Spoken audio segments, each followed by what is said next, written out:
एक समय की बात है, हिमालय की खाड़ी के किनारे एक छोटे से शांत गांव में राहुल नाम का एक युवा लड़का रहता था।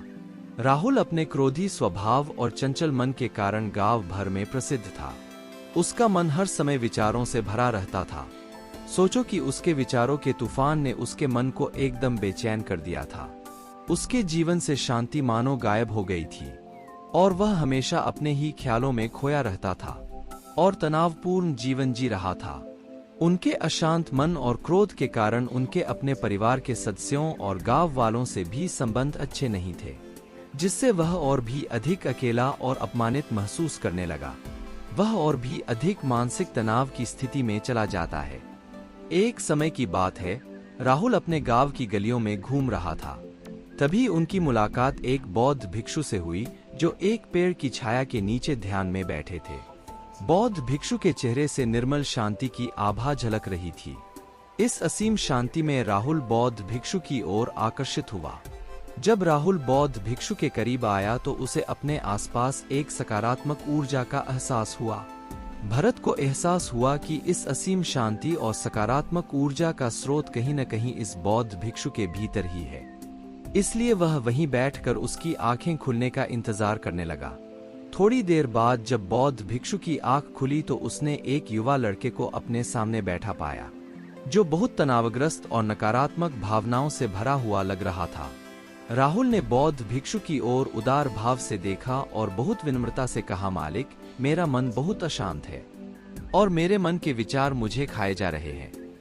मुझे एक पल के लिए भी शांति महसूस नहीं होती। क्या आप मुझे सिखा सकते हैं कि मैं अपने अशांत मन को कैसे शांत करूं? बौद्ध भिक्षु ने राहुल की पीड़ा को समझते हुए करुण दृष्टि से देखा और कहा, मेरे प्यारे बच्चे, मैं तुम्हें एक कहानी सुनाना चाहता हूं। इस कहानी में मानसिक शांति और खुशी के रहस्य छिपे हैं। क्या आप कहानी सुनना चाहेंगे? राहुल ने हाँ में सिर हिलाया और पूरी एकाग्रता से कहानी सुनने को तैयार हो गया। उनके अंदर जिज्ञासा चरम पर थी। वो कहानी सुनने को बेताब था। बहुत समय पहले की बात है, एक नगर में शक्ति नाम का एक आदमी रहता था। शक्ति बेहद महत्वाकांक्षी व्यक्ति थे और उन्हें हर काम में लोगों से मदद की जरूरत पड़ती थी। यदि उसे किसी से असफलता और बुराई सुनने को मिलती थी तो वह गहरी चिंता और तनाव में चला जाता था। उनका मानना था कि सफलता और भौतिक शक्तियां वांछित खुशी देंगी, लेकिन वह जितना सफलता और प्रशंसा के पीछे भागता था उतना ही मानसिक तनाव में डूबता जाता था।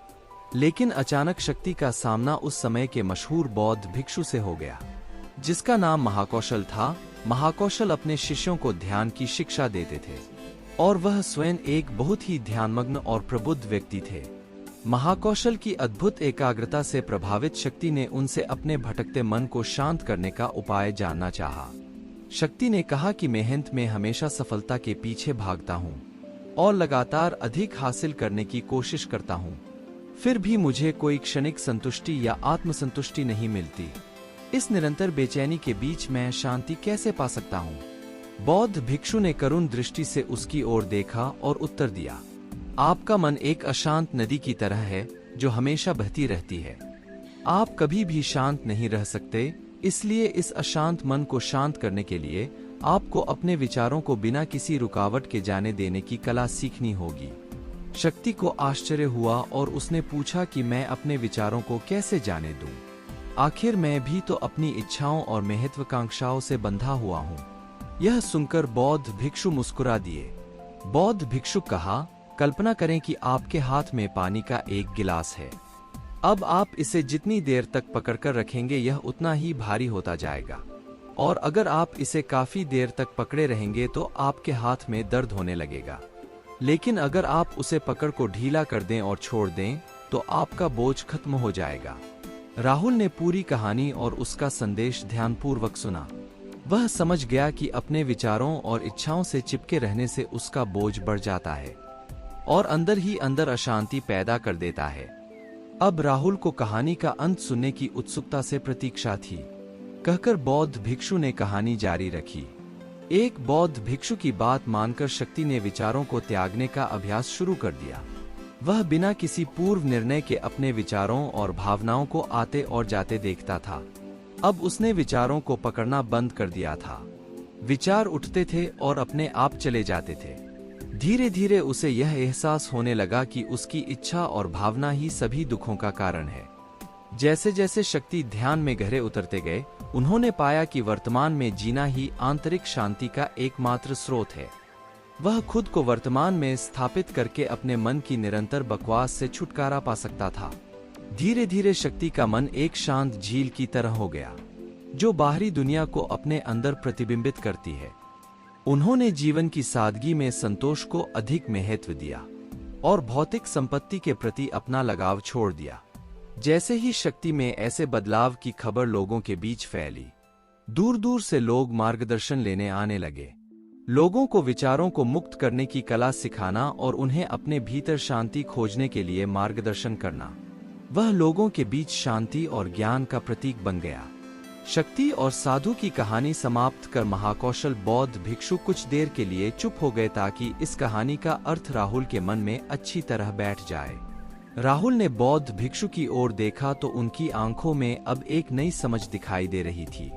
राहुल ने धीरे से कहा कि मुझे इस कहानी में ज्ञान दिखता है, लेकिन मैं इसे अपने जीवन में कैसे लागू करूं?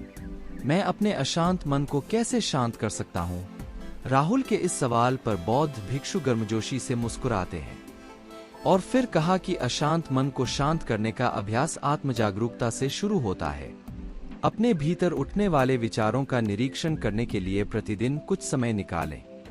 उन भावनाओं पर ध्यान दें जो आपके मन में आती हैं और देखें कि वे कैसे आती हैं और आकाश में गुजरते बादलों की तरह चले जाए। राहुल ने आंखें बंद कर लीं और बौद्ध भिक्षु के कहे अनुसार अपने विचारों का अवलोकन करने लगे। जैसे ही उसने अपने भीतर उठने वाले विचारों पर ध्यान देना शुरू किया, उसे इसका एहसास हुआ। उसे अपने अंदर चिंता और इच्छाओं की एक निरंतर धारा बहती हुई महसूस हुई। सिर्फ एक एहसास ने ही उसे एक अद्भुत शांति का एहसास कराया। उन्हें यह भी एहसास हुआ कि यह सभी विचारों और भावनाओं से अलग है। बौद्ध भिक्षु ने आगे कहा कि जैसे शक्ति ने खुद को सभी मोहमाया से अलग कर लिया था, वैसे ही अपने मन को अशांतकारी विचारों और भावनाओं से मुक्त करने का अभ्यास विकसित करो। बिना किसी पूर्वाग्रह के विचार को वैसे ही स्वीकार करें जैसे वह आता है और फिर धीरे धीरे उन्हें जाने दें और अपना ध्यान वर्तमान क्षण पर केंद्रित करें। लेकिन राहुल ने टोकते हुए कहा कि अगर विचार और भावनाएं इतनी मजबूत हैं तो क्या होगा? बौद्ध भिक्षु ने कहा, यह बना रहता है और मन को छोड़ने से इनकार करता है।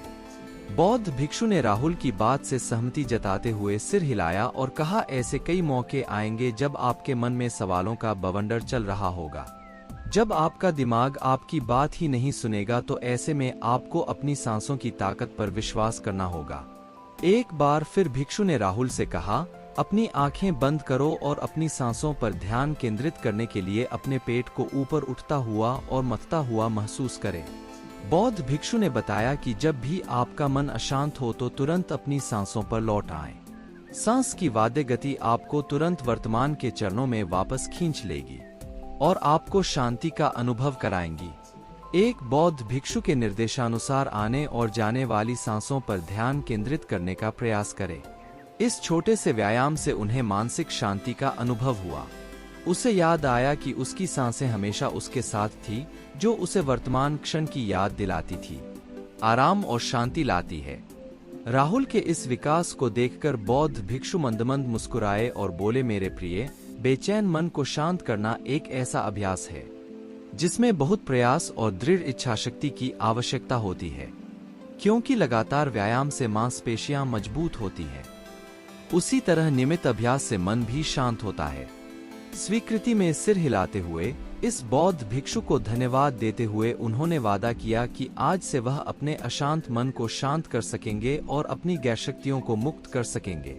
बौद्ध भिक्षु ने राहुल के कंधे पर हाथ रखकर कहा, मुझे आपकी क्षमता पर बहुत भरोसा है और आपको जल्द ही आंतरिक शांति मिलेगी। लेकिन याद रखें कि यह आसान नहीं होगा, लेकिन अगर आप दृढ़ इच्छाशक्ति और खुले दिल से प्रयास करेंगे तो आप निश्चित रूप से वह शांति पा लेंगे जो आपके अंदर है। उस दिन से राहुल अपने अशांत मन को शांत करने का प्रयास करने लगा और हर दिन ध्यान करने के लिए एक अलग समय निर्धारित किया।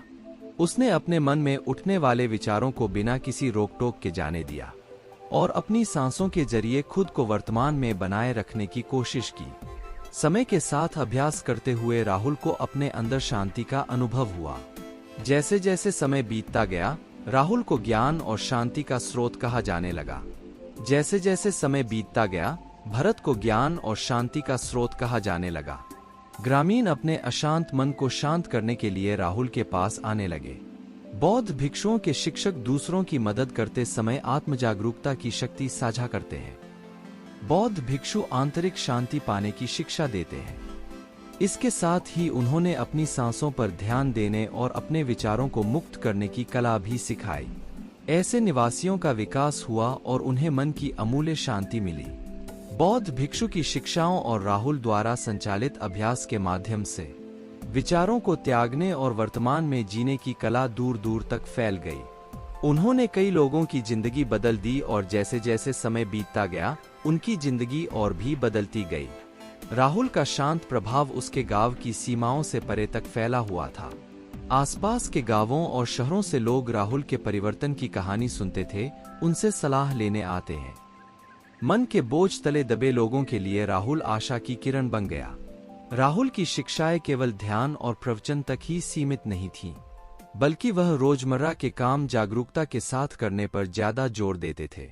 वह लोगों को अपनी भावनाओं के प्रति जागरूक रहने की याद दिलाते थे। निष्कर्ष: इस बात पर ध्यान दें कि आप दिन भर में क्या करते हैं और अपने आसपास होने वाली घटनाओं पर आप कैसे प्रतिक्रिया करते हैं। हर काम पूरी जागरूकता के साथ करें। जब आप खाएं तो प्रत्येक टुकड़े के स्वाद का आनंद लें। जब आप सूरज की रोशनी के सामने खड़े होते हैं तो उसकी गर्मी महसूस करें। लोग क्या कहते हैं, उसे ध्यान से सुनें और समझें। छोटे छोटे बदलावों से लोगों के जीवन में चमत्कारिक परिवर्तन आते हैं। राहुल की शिक्षाओं से लोगों ने सीखा कि जीवन का आनंद वर्तमान में जीने में है।